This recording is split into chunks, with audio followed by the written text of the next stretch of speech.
Hi, my name's Jesse McCarthy, and about 15 years ago, at the start of my career as an educator, I visited a Montessori school for the first time, and what I saw made me sick. As I sat on this little wooden chair in the corner of a classroom, and the room had in it maybe a couple dozen 3 to 6-year-old children and 2 adults, one child stood out to me. It was this horribly sad boy, no more than 4 years old. The poor guy was hunched under a table crying, and he basically stayed like that for the whole time I was there, say about 45 minutes. When I first saw him, my impulse was to go over and kind of comfort him. But I remembered that I had been asked to not interact with the children unless they approached me.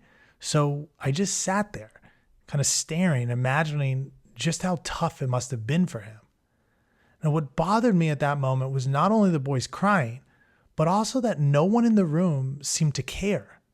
Like all the children and both of the adults, so there was that teacher and an assistant, they did nothing to help or comfort him. It was as if what I was seeing and hearing, this miserable child crying, it didn't exist for them. That's when I began to wonder about the other children in the classroom, thinking to myself, what are they actually doing in here? My attention moved away from the crying boy under the table to the rest of the kids. As I looked around, I saw girls and boys happily into all sorts of different activities and work.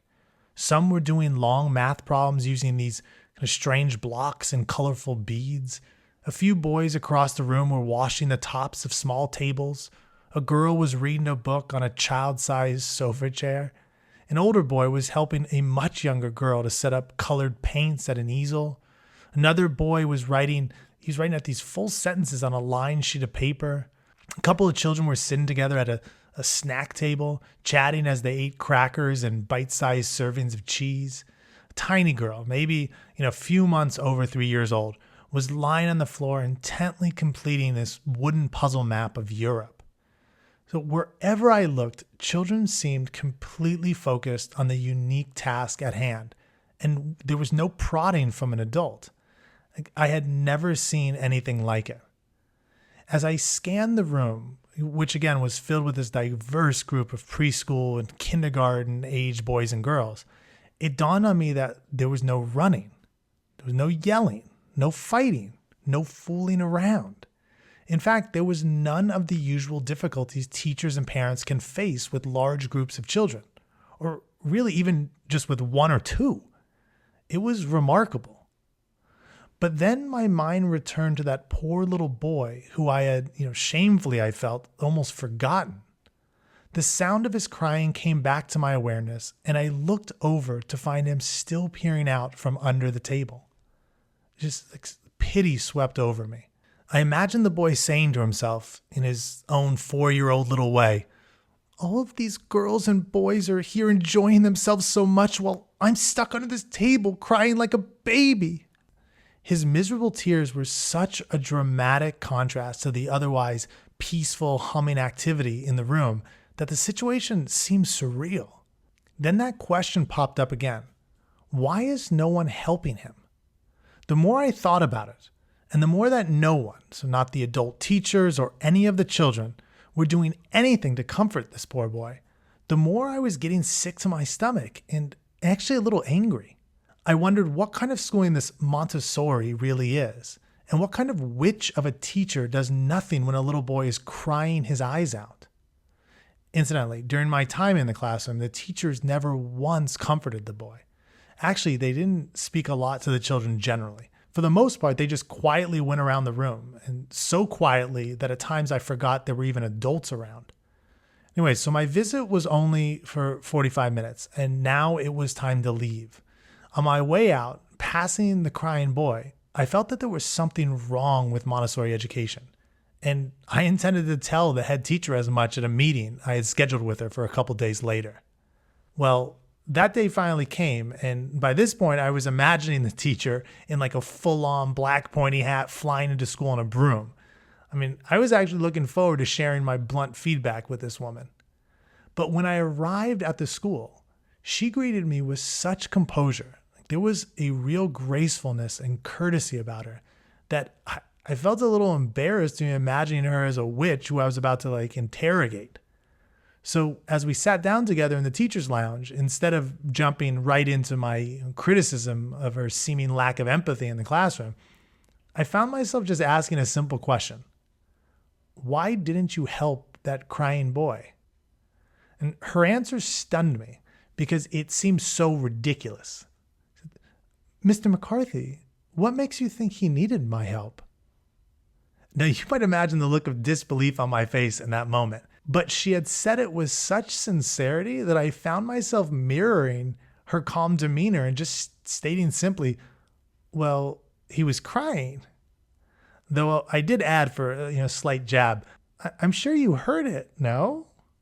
Now, with serene confidence, this woman responded, oh yes, I heard it, and I'm sure the children in the room did as well. But I'll share with you what I also heard and saw earlier in the morning before you joined our class. You see, when this boy, who is a lovely new child in our school and whose name is Lucas, incidentally, when Lucas came into the classroom that morning, I'd attempted to comfort him, for he was crying since his mom dropped him off.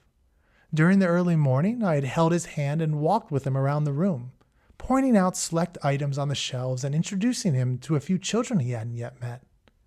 Other boys and girls would occasionally approach us, attempting to comfort Lucas in their own way. One boy even gave him a hug and said, "It's okay. Your mommy will be back later.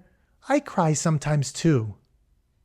Yet none of our efforts could calm Lucas. So I asked him if he'd like to be alone for a bit. He didn't respond. I then gently let go of his little hand, allowing him to decide what he'd like to do, where he'd like to go within his new environment. He chose the very spot in which you saw him, under a table. And when he got there, he continued as he had since the morning began. That is, he cried. And not long after that, you entered for your observation. So there you have it. That's the context before you walked into our classroom. Now, please follow me so you can see how this story ends. She then offered me her hand, quite literally, and guided me to the classroom that I was in only a few days earlier. By the way, being led by this peaceful, almost grandmotherly woman, I now felt like a child myself. Anyhow, she took me right up to the classroom door, which had this small window, and she said softly, "Go on, take a look inside." As I peeked in, it was much like I had observed before. Focused children enjoying all sorts of different activities. But then I saw what I knew she wanted me to see. The crying boy. The thing is, though, the crying boy was no longer crying.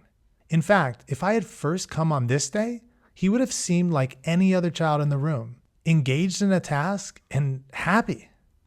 The teacher by my side saw my surprise and said something I will never forget. When you looked at that boy earlier in the week, you saw a pitiful child hiding under a table, crying out for help. I saw a growing boy hard at work. Work? I asked.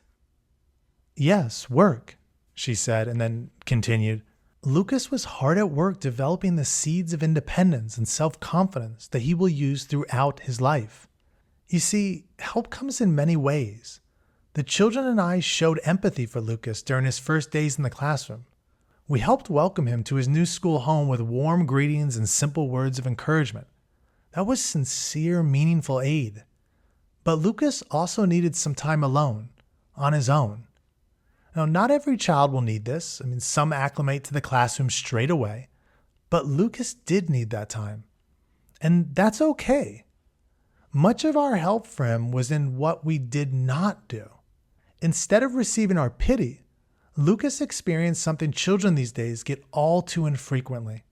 Space to struggle a bit, to be a little uncomfortable, and then to feel the earned pride of picking oneself up. Or, as the children sometimes put it, of doing things all by myself. Well, that's the story of the crying boy and the Montessori witch. Of course, I don't think of this teacher as a witch anymore. Actually, her wise and caring words have definitely stayed with me ever since. Also, what I saw and learned back then is not unique to her impressive classroom. As I tell new parents, if you visit an effective Montessori school today, you can see all sorts of awesome things. I mean, there's 2-year-olds using the bathroom on their own, 3-year-olds cleaning up after themselves, 4-year-olds reading and writing, kindergartners doing multiplication, first graders drawing from memory all the continents and countries of the world. And if you Google Montessori, you'll quickly find some of its successful grown-up alumni. So you have famous artists, athletes, entrepreneurs, even the founders of Google itself. Basically, Montessori can have a tremendous impact on children. That's good Montessori, incidentally, as not all schools are created equal. But I'm sharing this story because Montessori can also have a tremendous impact on us adults as well.